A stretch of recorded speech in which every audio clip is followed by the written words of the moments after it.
ഇറാനുമായുള്ള സംഘർഷത്തിലേക്ക് യുഎസിനെ Israel കൊണ്ടുവന്നുവെന്ന ആരോപണങ്ങൾ നിഷേധിച്ച് Israel പ്രധാനമന്ത്രി ബെഞ്ചമിൻ നെതന്യാഹു.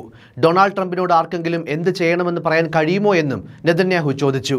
ഇറാൻ സംഘർഷം ജനങ്ങൾ കരുതുന്നതിലും വേഗം അവസാനിക്കുമെന്നും നെതന്യാഹു പ്രതികരിച്ചു. ഹോർമൂസ് അടയ്ക്കാനുള്ള ഇറാന്റെ ഏതൊരു ശ്രമവും പരാജയപ്പെടുമെന്നും നെതന്യാഹു വ്യക്തമാക്കി.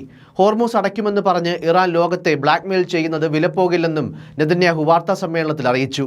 അതേസമയം ഇറാന്റെ ഡ്രോണുകൾ മിന അൽ അഹമ്മദി എണ്ണ റിഫൈനറിയെ വീണ്ടും ആക്രമിച്ചെന്ന് കുവൈറ്റ് വ്യക്തമാക്കി. നിരവധി യൂണിറ്റുകൾ തീപിടുത്തമുണ്ടായിട്ടുണ്ട്. ആക്രമണത്തിൽ ആളപായമില്ല.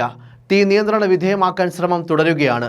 അതേസമയം കടലിലുള്ള ഇറാൻ കപ്പലുകളിലെ എണ്ണയുടെ മേലുള്ള ഉപരോധം ഉടൻ നീക്കം ചെയ്തേക്കുമെന്ന് യുഎസും പ്രഖ്യാപിച്ചു.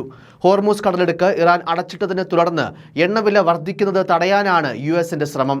വരും ദിവസങ്ങളിൽ നിലവിൽ കടലിലുള്ള ഇറാനിയൻ എണ്ണയുടെ മേലുള്ള ഉപരോധം നീക്കിയേക്കാം. ഏകദേശം 14 കോടി ബാരലുകൾ ഉണ്ടെന്നാണ് ട്രഷറി സെക്രട്ടറി സ്കോട്ട് ബെസന്റ് പറഞ്ഞത്.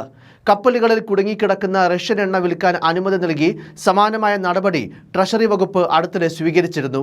ഇതോടെ 13 കോടി ബാരൽ എണ്ണ കൂടി ആഗോള വിപണിയിൽ എത്തിക്കാൻ കഴിഞ്ഞുവെന്നും ബെസന്റ് അഭിപ്രായപ്പെട്ടു. ഇസ്രായേൽ യുഎസ് ആക്രമണത്തിന് പിന്നാലെ മാർച്ച് 2-നാണ് ഹോർമൂസ് കടലിടുക്ക് ഇറാൻ അടച്ചത്. അതേസമയം ഇറാന് യുറേനിയം സമ്പുഷ്ടീകരിക്കാൻ സാധിക്കില്ലെന്നും ബാലിസ്റ്റിക് മിസൈൽ നിർമ്മിക്കാൻ കഴിയില്ലെന്നും ഇസ്രായേൽ പ്രസിഡന്റ് ബെഞ്ചമിൻ നെതന്യാഹു പറഞ്ഞു. ഇറാന്റെ പ്രകൃതിവാതക പാളം ലക്ഷ്യമിട്ടുള്ള ആക്രമണം ട്രംപിന്റെ അഭ്യർത്ഥന മാനിച്ച് ഇസ്രായേൽ തൽക്കാലം നിർത്തിവെക്കുകയാണെന്നും അദ്ദേഹം അറിയിച്ചു.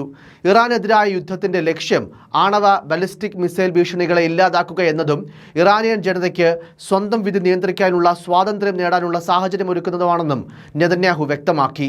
ഇറാൻ വീഴ്ചയിലേക്കാണെന്നും അതിന്റെ നിരവധി ലക്ഷണങ്ങൾ കാണാൻ സാധിക്കുന്നുണ്ടെന്നും ബെഞ്ചമിൻ നെതന്യാഹു അഭിപ്രായപ്പെട്ടു. അതേസമയം ഇസ്രായേലിലെ റിഫൈനറിക്ക് നേരെ ഇറാൻ ആക്രമണം നടത്തിയതായും സ്ഥിരീകരിക്കപ്പെട്ടു.